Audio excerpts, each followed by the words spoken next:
एक दूर दराज के गांव में धुंध से ढके हुए एक पुराने कब्रिस्तान के किनारे पर था। गांव वाले इस कब्रिस्तान से दूर रहते थे और वहां एक बूढ़ी महिला की आत्मा के बारे में कहानियां सुनाते थे। उसकी कहानी दुख और गुस्से से भरी हुई थी। काफी समय पहले उसकी मृत्यु दुखद परिस्थितियों में हुई थी और उसकी रेस्टलेस आत्मा कब्रिस्तान में भटकती रहती थी, प्रतिशोध की तलाश में। एक ठंडी शाम रवि नाम का एक लड़का, जो अपने दोस्तों को प्रभावित करना चाहता था, ने कब्रिस्तान में जाने की चुनौती स्वीकार की। उसने दावा किया कि वह कहानियों से नहीं डरता और धुंध भरे अंधकार में सूर्यास्त के बाद कब्रिस्तान में चला गया। कब्रिस्तान में सन्नाटा था, केवल उसकी कदमों की आवाज सुनाई दे रही थी जो ग्रेवल पर चल रही थी। रवि टेढ़ी मेढ़ी कब्रों और पुराने पेड़ों के पास से गुजर रहा था।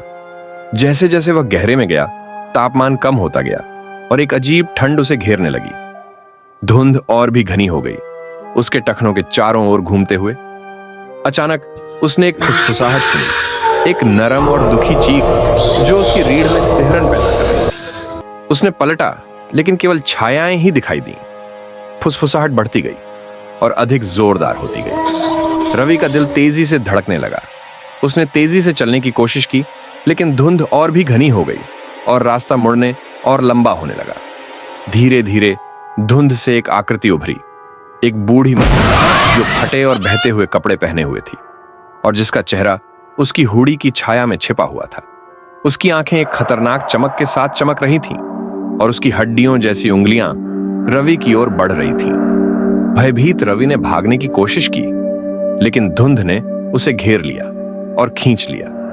बूढ़ी महिला की चीख हवा में गूंज गई, एक दर्द और गुस्से की आवाज।